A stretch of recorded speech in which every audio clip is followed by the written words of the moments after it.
আসসালামু আলাইকুম। আমরা কয়েকদিন ধরে কিছু মানুষের আ কার্যক্রম লক্ষ্য করছি, উদ্বেগের সাথে লক্ষ্য করছি যে তারা ইনিয়ে বিনিয়ে কিছু সাংবাদিক, ইনফ্লুয়েন্সার, সোশ্যাল মিডিয়া অ্যাক্টিভিস্ট এরকম অনেকেই দেখছি যে ইনিয়ে বিনিয়ে একটা জিনিস বোঝানোর খুব চেষ্টা করছে যে জিনিসটা খুবই হাস্যকর। বাংলাদেশে টো বলে কোনো কিছু নাই। ভারতীয় আধিপত্যবাদ এই দেশে কোনোদিন হয় নাই। এর সাথে আবার এমন কিছু রাজনৈতিক দলও এটাকে হাস্যকর পরিস্থিতিতে নিয়ে গিয়েছে, যারাই এতদিন ধরে এই ভারতের গোয়েন্দা সংস্থা, ভারতের আধিপত্যবাদের বিরুদ্ধে কথা বলেছেন। তো ওই যে একটা কথা আছে না যে, যে যায় লঙ্কা সে হয় রাবণ। পরিস্থিতিটা অনেকটা এরকম। তো সুখ দেখলে দুঃখের কারণগুলো খুব দ্রুত ভুলে গেলে ওই সুখ কিন্তু বেশিদিন থাকে না, থাকবেও না। আমি একজনকে দিয়ে আজকে উদাহরণটা আপনাদেরকে দেব। এইটা উনাকে দিয়ে যদি দেই, তাহলে মোটামুটি অন্যদের উদ্দেশ্যটা কি সেটা আপনারা নিজেরা যদি একটু চিন্তা করেন, ওইটার সাথে মিলালে সবগুলো বুঝে ফেলতে পারবেন। বিবি নুরুল হক নূর এই দেশের উদীয়মান একজন তরুণ রাজনীতিবিদ ছিলেন। তো ছিলেন কেন বললাম, সেটা হচ্ছে যদি সম্মুখ যোদ্ধা হিসাবে চিন্তা করেন, আমাদের চাইতে তিনি উৎকৃষ্ট মানের আওয়ামী বিরোধী একজন রাজনীতিবিদ বা যোদ্ধা যেটাই বলেন, অনেক কিছু করেছেন এবং তার প্রতিদানও বাংলাদেশের মানুষ তাকে দিয়েছে। অকুণ্ঠ ভালোবাসা, অপরিসীম ভালোবাসা নুরুল হক নূর পেয়েছেন। না চাইতেই তিনি টাকা পয়সা পেয়েছেন। আমি নিজেও আমার এখানে অনেক বন্ধু বান্ধবের কাছ থেকে মানে একটা বিশেষ সংগঠন তারা করেছিল, আমি নিজে বলেছি ভাই ওদেরকে কিছু টাকা দেন। মাঝে মধ্যে এখান থেকে অনেক টাকা পয়সাও গিয়েছে, আমি নিজেও জানি। আমি নিজেও পার্টিসিপেট করেছি, আমার পকেট থেকে টাকাও দিয়েছি, তার পক্ষে কথা বলেছি, অনেক ভিডিওতে পোস্টে তার পক্ষে কথা বলেছি। তো উনি যেই ত্যাগ স্বীকার করেছিলেন সেটার জন্য উনি ওনার ভালোবাসাও পেয়েছেন। কিন্তু একটা জিনিস বলে রাখি, বিবি নুরুল হক নূর তিনি একজন সাহসী মানুষ। তিনি ঢাকা বিশ্ববিদ্যালয়ে যেই সময়ে যেভাবে কথা বলেছেন, যেই মার খেয়েছেন, আমি নিজে হলেও মানে ভাহ মারার কিছু নাই, আমি নিজে হইলেও ওই ধরনের পরিস্থিতিতে ওইভাবে সামনাসামনি গিয়ে এই মারামারি মার খাওয়া এই পর্যন্ত টিকতাম কিনা আমি জানি না, কিন্তু তিনি সেটা করেছেন। বাট আরেকটা জিনিস বলে রাখি, পৃথিবীতে যত মানে চোর বাটপার ডাকাত, তারপরে প্রতারণার সাথে জড়িত যারা ছিনতাইকারী, সাহসী লোক কিন্তু আওয়ামী লীগের লোক কিন্তু সাহসী আছে, বুঝছেন? মানে বেশিরভাগ চোর বাটপার এই একটু উচ্ছৃঙ্খল টাইপের, হিংস্র টাইপের, যাদের ভেতরে কোনো মনুষ্যত্ববোধ কাজ করে, এই ধরনের লোকজন কিন্তু আওয়ামী লীগ করে বেশি। তো সাহস আছে, মার খেতে পেরেছেন, এটা দিয়ে সবকিছু পরিমাপ করা যাবে না। তখনই যাবে যখন আপনার সবকিছু দেশের জন্যই হবে। একটা সময় এসে মানুষের কাছ থেকে বিকাশের টাকা পয়সা নিয়ে ভাইকে গাড়ির ডিলারশিপকে করে দেয়া, কাতারে যায় তারপরে ব্যবসা করা, দুবাইতে গোল্ড স্মাগলারদের সাথে ব্যবসার পার্টনার নেয়া, এগুলি করলে ওই সাহসটা আমাদের কাছে মনে হইতে পারে দেশের জন্য না, আপনার নিজের ফেম, নিজের জেদ, নিজের ক্ষমতা আপনার কাছে নেয়ার জন্য, ক্ষমতায় যাওয়ার জন্য আপনি এটা করেছেন। আপনি অস্বীকার করতে পারবেন যে আপনি মুসাদের সাথে দেখা করেন নাই, এটা অস্বীকার করতে পারবেন। আপনি অস্বীকার করবেন, যে বলবেন যে আমি এটা দেখা করিনি, করতে পারবেন না। কেন করেছিলেন, কোন পরিস্থিতিতে? কোনো পরিস্থিতিতে আপনি করতে পারেন সেটা, কিন্তু আপনি করেছেন। আপনার বাংলাদেশের মানুষ, আমার মনে হয় এর চাইতে বেশি কিছু আর দরকার নাই আপনার মতো একজন ভণ্ডকে পরিচয় করার, চেনার জন্য। ওইটাই এনাফ, গুড এনাফ। এখন এরপর আপনি রাজনীতি করছেন, আমরা কিন্তু তেমন কিছুই বলছি না। আপনার মতো আপনি করেন, সব চিটার বাটপার দিয়েই তো রাজনীতিটা চলছে এই দেশে। আপনার মতো আরেকটা ছোট চিটার যোগ হইলো, সমস্যা কোথায়? কিছু সময় তো আপনি হাসিনার বিরুদ্ধে কথাবার্তা বলেছেন, গুড, করেন, কোনো সমস্যা নেই। হঠাৎ করে এসে আপনি আমাদের বিরুদ্ধে কথা বলা শুরু করলেন। আপনাদেরকে বলে রাখি, ওনার সাথে তো আমার এই মানে গতকালকেও ওনার সাথে আমার টেক্সট চালাচালি হয়েছে। উনি টেক্সট পাঠিয়েছেন, একটা মেসেজ পাঠিয়েছেন, কি পাঠিয়েছেন, কি বলতে চেয়েছেন ওইটা আমি শেষ অংশে বলছি আপনাদেরকে। তো ওনার সাথে ভালো সম্পর্ক। এর মাঝখানে একবার ওই যে মুসালের সাথে দেখা করার পরে আমি ওনার বিরুদ্ধে একটা ভিডিও করেছিলাম, উনি কিভাবে মানুষের কাছ থেকে টাকা পয়সা টয়সা নেয় এটা নিয়ে। তারপরে আবার ওনার সাথে সম্পর্কটা উনি ভালো করেছেন। তা আমি চিন্তা করেছি খামাখা ওর সাথে ঝামেলায় যাওয়ার দরকার নেই, ঝামেলায় যায়নি। হঠাৎ করে এসে আপনি 2 দিন আগে বিদেশে বসে থাকা ইউটিউবার, ফেসবুকার এরা হচ্ছে গিয়ে বাংলাদেশে পরিস্থিতি ঘোলা করার চেষ্টা করছে, এইটা আপনি আরো 10 মাস আগে বলেন নাই কেন? তখন দিয়ে আমাদের কাছে হেল্প চাইতেন, বিভিন্ন প্রোগ্রামের দিতেন, লিঙ্কটিং দিতেন, তখনই বলতেন।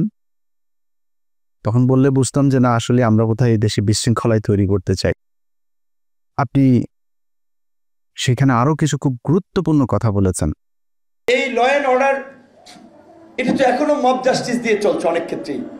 সেনাপ্রধান কেন বলছেন যে এই সমস্ত মব জাস্টিস চলতে দেওয়া যাবে না, এবং আমরা নির্বাচনের কথা বলছি, উনিও নির্বাচনের কথা বলছে, এটা তো দোষের কিছু না। অযথা সেনাবাহিনীকে আপনার আরেকটা মুখোমুখি অবস্থানে দাঁড় করিয়ে একটা জনগণের মাঝে বিভ্রান্তি তৈরি করার তো কোনো মানে নাই।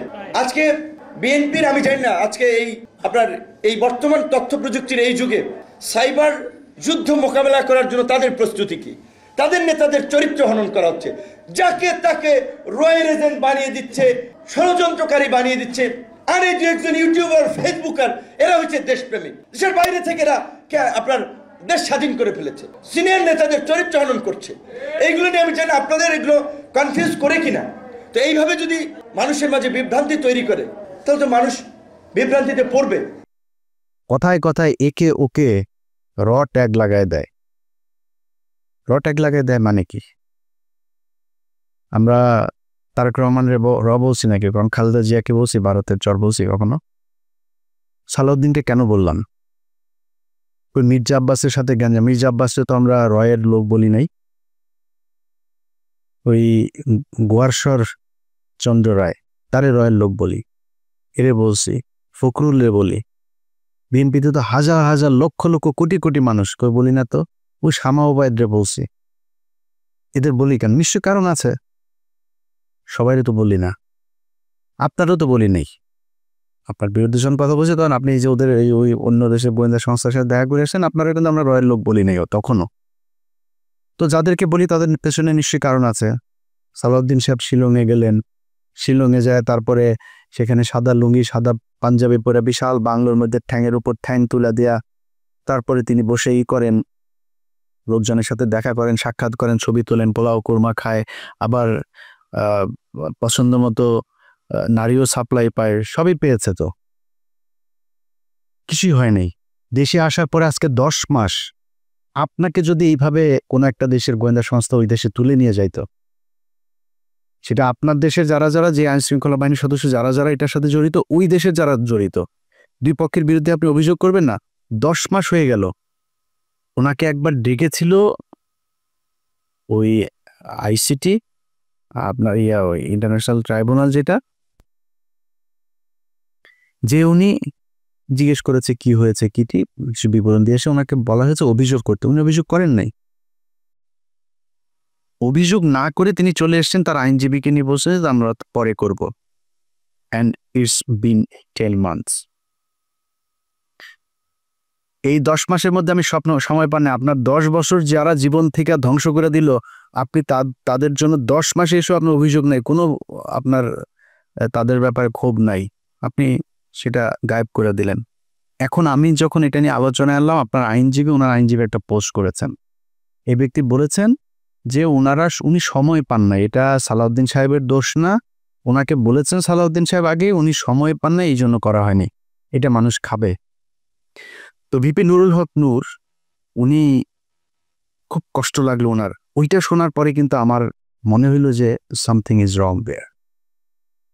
আমার এই গত কয়েকদিনে আমি কয়েকজন মানুষের যেই মানে তাদের যেই কি বলবো যে কার্যক্রম, তৎপরতা, এগুলো দেখে আমি কনফার্ম হয়েছি টাকা এক জায়গা থেকে বিশাল বড় অঙ্কের পেয়েছেন।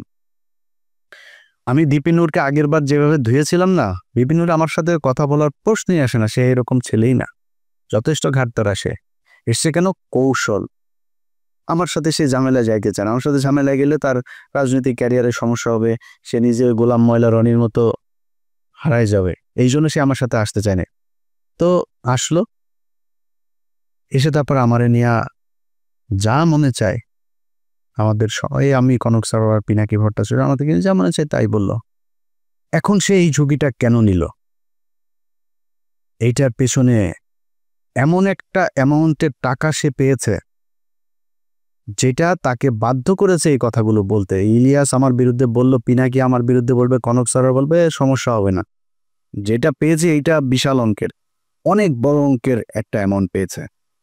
আরেকটা ছিল ওই যে তারেক, এও হঠাৎ করে এসে বলল, এরা তো ভাই কিছুই করতে পারেনি, সর্বোচ্চ কি পাবে? ধরেন বিএনপির সাথে যদি মিলে, বিএনপি বলবো ওকে বাপ তোমার আমি পটুয়াখালীতে একটা আসন দিলাম, ওইটারে বলবে ভাই তোমারে আমি করি, তোমার এমপির সাথে মিলামিশা কিছু কাজ টাজ দিব না, টেন্ডার দিব না। তারেকে তো দিবে না, কেউ কোনো দলের সাথে যদি যা লাগে যে আমরা তোমাদের সাথে থাকবো, ওর একক একটা পাবে না। নূর হয়তো একটা পাইতে পারে, ওরা ওইটাও দিবে না। তো ও আমার পিছনে লাগলো, আমাদের নিয়ে কথা বললো, অথচ এরা সবাই কিন্তু আমাদের সাথে খুব ভালো সম্পর্ক বজায় রাখে। মানে আমি এটা বলছি না যে আমি বিশাল আকারে কোনো কিছু, এটা না, মানে ও ভয়ে হোক আর ভালোবেসে হোক আর মানে পরিস্থিতির কারণেই হোক, আমার সাথে ভালো একটা সম্পর্ক, এবং এটা খুব স্বাভাবিক ব্যাপার, এটাই রাখা উচিত, তারা রাখেও। আমি দেশের বিরুদ্ধে যাইনি। তো হঠাৎ করে এসা একসাথে আপনি লেগে গেলেন। সো আমরা তো জানি টাকা পয়সা কোত্থেকে আসে, কোত্থেকে টাকা পয়সা দিচ্ছে। আমরা তো বিক্রি হয়নি কারো কাছে, আপনারা বিক্রি হয়ে গেলেন। কয়টা টাকার জন্য আপনার পুরো ক্যারিয়ার ধ্বংস করে দিলেন। এই বাটপার এর আগে একটা কাজ করেছিল, আমরা চলেন আমরা ওই একটা বক্তব্য শুনে আসি তার। শেখ হাসিনা যখন তাকে ডেকেছিল গণভবনে হওয়ার পরে, তখন কিন্তু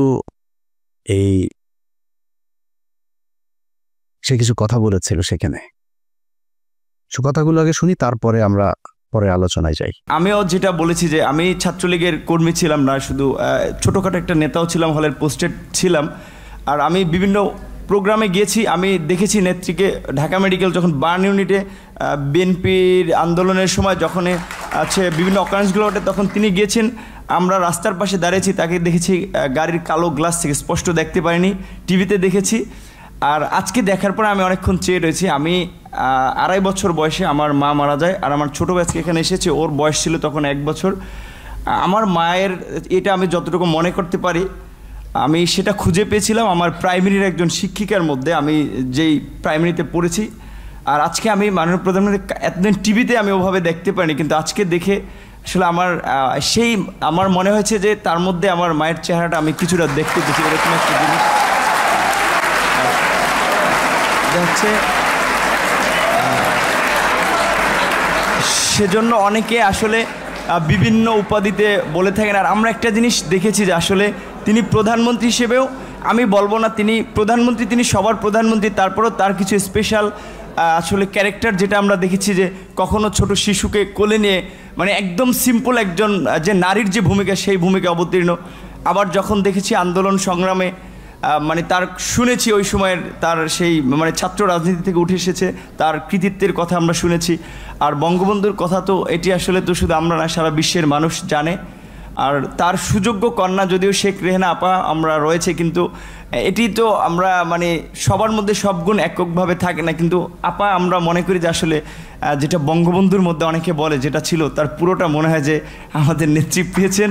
আমার আপার প্রতি অনুরোধ থাকবে যে আসলে অনেকে, যেটা আমি আপা বলতে চাইনি, কারণ আমি আসলে মানে মায়ের ওই জায়গাটাকে তাকে দেখতে চেয়েছিলাম, কিন্তু সবাই ছাত্রলীগ, আমিও যেটি করেছি সবাই আপা আপা বলে, এই জন্য আমার মুখ থেকে ঘটনাটা বের হয়েছে যে আমার ছাত্রলীগের ভাই বন্ধুরাও কেন যেন আমাকে আসলে জামাত শিবির বানানোর জন্য তারা খুব একটি অপপ্রচার করেছিল তাদের ছাত্রলীগের এতগুলো এরকম একটা পোস্টে থাকা অবস্থায়। আর আপনারা দেখেছেন যে আমার পরিবারের আমি আশা করি যে মাননীয় প্রধানমন্ত্রীর কাছে আমার পরিবারের সকলের মোটামুটি একটা তথ্য আছে, সেখানে দেখেছেন যে আমার পরিবার আসলে মানে পুরো পরিবারে ছিল আওয়ামী ব্যাকগ্রাউন্ডের, কিন্তু আসলে আমি অনেক কথাই বলতে চেয়েছিলাম কিন্তু আবেগ ভালোবাসায় অনেক কিছুই ভুলে যাচ্ছি। জয় বাংলা, জয় বঙ্গবন্ধু। আর আমি প্রধানমন্ত্রীর অনেকটা প্রোটোকল, এই কারণে আমি অনেকটা আমার একটু ইচ্ছা ছিল যে বঙ্গবন্ধু শেখ মুজিবুর রহমানকে কখনো তো দেখিনি, তার কথা শুনেছি। আর তার গান যেটি আমি ক্লাস 5-এ একটা গান খুব ভালো লেগেছিল, আমাদের স্কুলের মাঠে মুক্তিযোদ্ধা সংসদ সন্তান কমান্ডের আয়োজনে একটা প্রোগ্রাম ছিল, ওখানে এরকম একটা গান ছিল, যদি রাত পোহালে শোনা যেত বঙ্গবন্ধু মরেনি, তাহলে আমরা পেতাম জাতির পিতা বিশ্বপিত মহান নেতা, এরকম একটি গান। আর বঙ্গবন্ধুর প্রেমে তো সবাই পড়েছে। আর আমার যেহেতু আমি বলেছি আমার মাকে আমি সেই 2.5 বছর বয়সে হারিয়েছি, আমি তো প্রথমে আমার ইচ্ছা ছিল যে আমি মাননীয় প্রধানমন্ত্রীকে, যেমন ভারতের নরেন্দ্র মোদী আমরা দেখেছিলাম মাননীয় প্রধানমন্ত্রী যখন গিয়েছেন কোনো রকম প্রোটোকল ব্রেক করেই তিনি তাকে ওয়েলকাম জানিয়েছিল, আমার একটা ইচ্ছা ছিল তাকে মানে একদম ঝটিকা আগে তাকে সালাম করাটা, কিন্তু আমি ভাবছি তার পিছনে যেহেতু তার নিরাপত্তা রক্ষীরা রয়েছে সেটা বিঘ্ন ঘটবে কিনা, এই জন্য আমি যাইনি। আমি একটু মাননীয় প্রধানমন্ত্রী আপনাকে একটু, যেহেতু আমার মা নাই, আমি বলেছি আমার সেই মাতৃত্বের ছায়াটা আমি দুজনের ব্যক্তির মধ্যে খুঁজে পেয়েছি, সেটা আমার শিক্ষিকা এবং হচ্ছে আপনি, আমি একটু আপনাকে সালাম করতে চাই।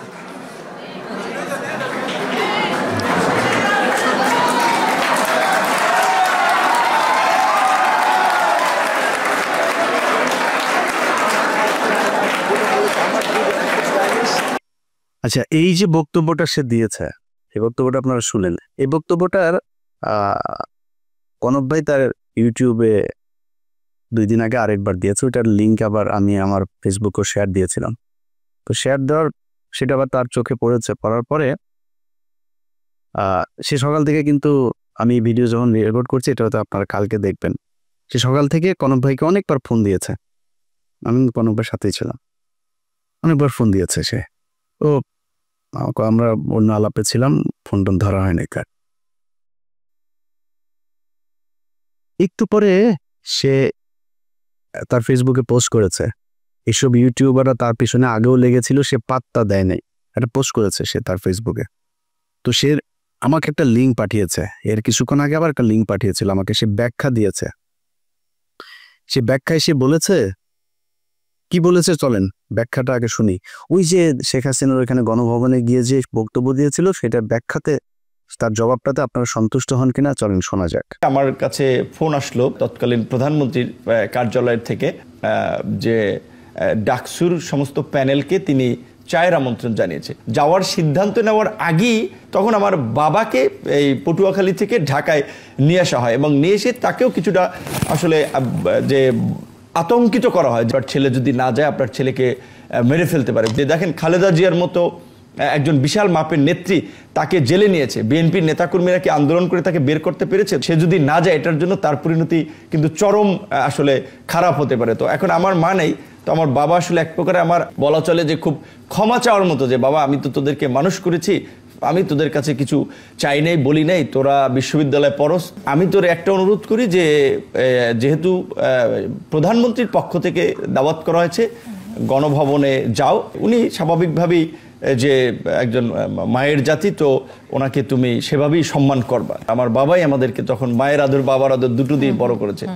তখন আসলে আমি খুব একটা দায়বদ্ধতার মধ্যে পড়ে যাই যে আমার বাবার কথা বা বাবার একটা আকুতি, বা আমি নিজে যে ক্যারেক্টারের বলা চলে, সেটা আমার বাবার অনুরোধের কারণে। এবার আপনারা বলেন, তার এই যেটা সে বলেছে এটাতে আপনারা সন্তুষ্ট কিনা? আপনারা নিজের কাছে জিজ্ঞেস করেন। দেখেন, তাকে নাকি তার বাবাকে চাপ দিয়ে তারপরে তাকে সেখানে যেতে বাধ্য করেছে। বাবাকে আপনার কি মনে হয় ভিপি নূর যা যা করেছে সেটা যদি সাজানো নাটক না হয়, আমার তো মনে হয় প্রতিটা ঘটনাতেই তার বাবা মাকে চাপ দিয়েছে। আরে ভাই, আমার বোনের হাজব্যান্ডকে চাকরি থেকে বের করে দিয়েছে, আমার ভাইদেরকে একবার ওই জেলায় একবার ওই জেলায়, আমার ভাইরে কনস্টেবল আমার বাসার নিচে যায় দোতলা থেকে ডাক দেয়, এই নিচে নেমে আয় আমার ভাইরে। তো আমি ওইটার নাম টাম কোনো কিছু জানি না, ওই কনস্টেবল আর সাব ইন্সপেক্টর ওরা আমি খুঁজতেছি যে কারা কারা গিয়েছিল ওই দিন আমার ভাইরে, ওরা টুকারি করে কথা বলে তারপরে নিচে নামতে বসছিল। আমি তো জানি যে প্রশাসন কি করে, আপনার আব্বারে ওই দিন প্রেশার দিল, আপনার হাতে পায়ে ধরলো আইসা, আর আপনি তার পক্ষে। আপনার বলছিল যে বক্তব্যের শেষে জয় বাংলা বলবেন, জয় বাংলা বললেন কেন? না, আপনার এখানে অ্যাটেন্ড করতে বলেছে, আপনি ই করতেন। বক্তব্যের শেষে আবার আপনি বললেন আপনি ওনার একটু পায়ে শুয়ে সালাম করতে চান। এটাও আপনার বাপেরে বলছিল নাকি? বাদ দিলাম, এই দুইটাও বললাম যে ধরলাম যে তোর জয় বাংলা বলাইছে, আর পায়ে ধরেও মাপছে বলছে, এটা দুইটা বলতেও না, তোর বাপেরে ডিম টিম দিব কিছু একটা বলছে। মানে আমি ওনার বাবার ডিসরেসপেক্ট করছি না, মানে ওনার কথা অনুযায়ী ওনার বাবাকে নিশ্চয়ই মারধর করবেন, সরি ওইভাবে বলার জন্য।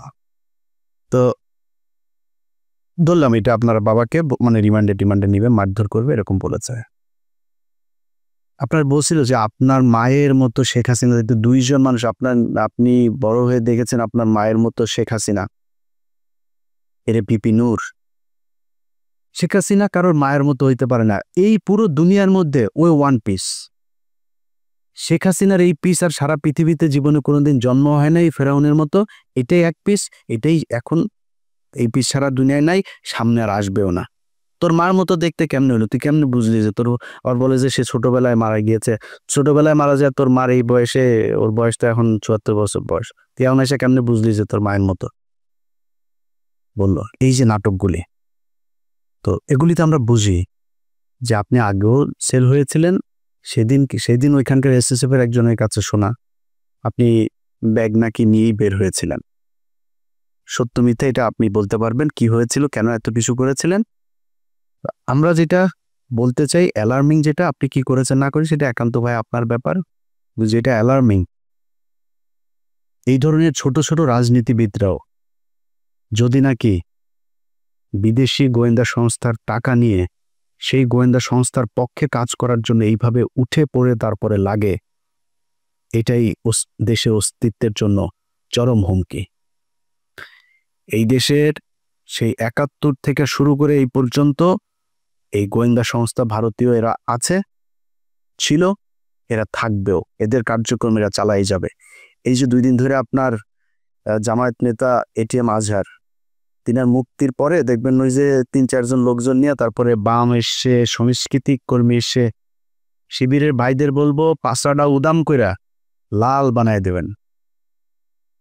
যেটা নামে আসবে এই বিচার পৃথিবীর ইতিহাসের সবচাইতে নিকৃষ্টতম, এই ধরনের কোনো ঘটনা ছাড়া ঘটনা বানায় এইভাবে জলজ্জান্ত মানুষকে একটা গণতান্ত্রিক দেশের কোনো সরকার এইভাবে এই সভ্য সমাজে ফাঁসি দিতে পারে, এই নিকট অতীতে এই পর্যন্ত এই পৃথিবীতে এই ঘটনা ঘটে নাই, যেটা শেখ হাসিনা ঘটিয়ে গেছে। শুধুমাত্র রাজনৈতিক প্রতিদ্বন্দ্বিতার কারণে তাদেরকে হত্যা করা হয়েছে। আমি মনে করি এই জামায়াতের যে নেতাদেরকে হত্যা করা হয়েছে তাদের পরিবারের কাছে রাষ্ট্রীয়ভাবে ক্ষমা চাইতে হবে, এই বিচার কার্যের সাথে যারা ছিল তাদের সবার বিচার করতে হবে এবং ওই পরিবারকে যথাযথ ক্ষতিপূরণ দিতে হবে। এটার বিরুদ্ধে যারা যারা কথা বলছে এখন, যারা এই মাঠ গরম করার চেষ্টা করছে, সব কটা রয়ের টাকা খায় তারপরে করছে। তারা টাকা দেয়, এই যে সচিবালয় দেখেন ভাই, পাশার মধ্যে লাতিতে বার করে দেন সচিবালয়, চাকরি নেওয়ার জন্য পোলাপান বসে আছে, সচিব নাই তাও বানাইতে আপনার সময় লাগবে। আরে ভাই এই যেগুলি এখন আন্দোলন করছে, আর এই আন্দোলন করছে তাদেরকেও যে আমি খুব বেশি দোষ দিব তা না, হঠাৎ করে এসে এই অধ্যাদেশ দেওয়ার কারণটা কি, এটা কেন দিলে, এটার পেছনে আমার মনে হয় দেখা উচিত। তো এই মাঠ যারা গরম করার চেষ্টা করে এখন কোনো কারণ ছাড়া, এদের ব্যাপারে আমি মনে করি এনসিপি, জামায়াত ইসলাম, ছাত্রদল সবারই মাঠে থাকা উচিত, খুব তীক্ষ্ণ নজর রাখা উচিত। যে বিষয়টা নিয়ে কথা বলেছি সেটা দিয়ে শেষ করি ভাই। আপনাদের টাকা পয়সার দরকার আছে আমি জানি, ভিপি নূর আপনি অনেক সম্মান পেয়েছেন এই দেশে, আমার মনে হয় ওইটা নিয়ে সন্তুষ্ট থাকলে অনেক বেশি ভালো হইতো। অনেক টাকার মালিক হইতে পারেন নাই, অনেক টাকার মালিক হওয়ার দরকারও নাই। আপনার এক সময় টাকা পয়সা ছিল না, আপনার টাকা পয়সা দিয়ে এই দেশের মানুষ চালায় নাই, তখন কিন্তু এই দেশের মানুষ আপনার বিকাশ নূর বলে নাই। বিকাশ নূর এখন কেন বলে, এটা বলার একমাত্র কারণ হচ্ছে আপনি বিকাশে মানুষের কাছ থেকে টাকা নিয়ে দেশের বিরুদ্ধে কাজ করেছেন। দেশের পক্ষে কথা বলতেন, ভাই আমি খুব গর্ববোধ করব আমার শেষ বয়সে যদি নাকি ধরেন আল্লাহ মাফ করুক এমন কোনো সমস্যা হয়, আমারে মানুষ সাহায্য তুইলা তারপরে আমার সেই সমস্যার সমাধান করতে হয়, আর চাই একটু কষ্ট থাকবে না। আমি এইখানে বিশাল রাজকীয় জীবনযাপন করি না। এই যে কথা বলছি না, এই ছোট্ট একটা ঘরের মধ্যে ওই যে পেছনে দরজা, খুব সমস্যা হয় মাঝে মধ্যে, ওই রুম থেকে বের হইতে পারে না আমি ভিডিও তৈরি করার সময়। একদম আক্ষেপ নাই, ছোট বাসায় আছি, আলিশান জীবনযাপন করি না, সমস্যা নেই তো। ধরেন এই চেয়ে একটু ভালো বাসায় থাকতে পারতাম। আল্লাহর রহমতে যা খাইতে চাই খাইতে পারি, আল্লাহ সেই সুযোগ দিয়েছে। ভাই একটা পানি গেলার শক্তি নেই, বহুত হাসপাতালে যেয়ে খোঁজ নেন, বহু মানুষ পানিটা গিলতে পারে না, স্যালাইন দিয়া তারপরে পেটের ভেতরে খাবার দেয়। আচ্ছা না, আল্লাহ খাওয়ায় তাই আপনি খাইতে পারেন। বিলিয়ন বিলিয়ন ডলারের মালিক, ডাক্তার বলে দিয়েছে খাইতে পারবা না, এই খাইতে পারবা না, পারে না। সব দিনে 2 বেলা খাইতে হবে, এতটুকু সবজি খাবা, এতটুকু রুটি খাবা, খায়া শেষ, আর কিছু খাইতে পারবা না। কয় টাকা লাগবে আপনার খাবার খাইতে? যা চাই তাই খাইতে পারি আল্লাহর রহমতে, আলহামদুলিল্লাহ। আর কি লাগবে? হয়তো সর্বোচ্চ ধরেন একটা বাড়ি দরকার, একটা গাড়ির প্রতি আমার একটা ফ্যাসিনেশন আছে, সর্বোচ্চ চেষ্টা করব যদি জীবনে সুযোগ পাই একটা গাড়ি কিনবো ভালো দেখে। আর কি লাগবে? সচ্ছল চলাফেরা খাইতে পারলেই হলো। আল্লাহ যেন মানে এমন কোনো পরিস্থিতি তৈরি না করেন নিজের দৈনন্দিন প্রয়োজন মেটানোর মতো টাকার জন্য যেন কারো কাছে যাইতে না হয়। শুধু এই পরিস্থিতিটা না আসলেই হবে। আপনারা চাইলে এটা করতে পারতেন। অনুরোধ, যেই সাপ নিয়ে আপনারা খেলছেন, মাঝে মধ্যে খুব হাস্যকর মনে হয় আপনাদের ওইখানের কিছু ফলোয়ার টলোয়ার নিয়ে, আপনাদের কাছে এটা হাসির খোরাক মনে হয়, মানে নিয়া এটা নিয়া দেশের বিরুদ্ধে যায় না, কিছু টাকা পয়সার জন্য না এইভাবে দেশের সাথে বিট্রে করেন। এই গত 15 বছর এই দেশ রয়ের কারণে এইভাবে পরাধীন হয়েছিল, আমরা এটা ভুলে যাইনি। মুক্তিযোদ্ধা মারাইতে আসছেন, দেশের প্রতি প্রেম মারাইতে আসছেন, এখন দেশপ্রেম মারান 71-এর রাজাকার টিয়ে দিয়া তারপরে এটিএম আজহারের বিরুদ্ধে ক্যাম্পেইন করেন। এত দেশপ্রেম কই ছিল আপনার? তোর বাপ যে বলছিল না যে এটা নাকি ভারত পাকিস্তান যুদ্ধ 71-এ, তোর বাপেদের বিরুদ্ধে মিছিল করছিলি বাংলাদেশে? এই মুখগুলি খুঁজে বার করেন, একটাও করে নাই। এখন মাঠ গরম করতে চায়, আওয়ামী লীগের নামে তো আসতে পারে না, এই মুক্তিযোদ্ধা বালছাল এগুলির নাম দিয়া মাঠে এসা কি পাবেন না, কেদানি দিয়া একদম পাছার চামড়া ওই গোপালগঞ্জাদের মতো লাল করে ফেলবে। আল্লাহ হাফেজ।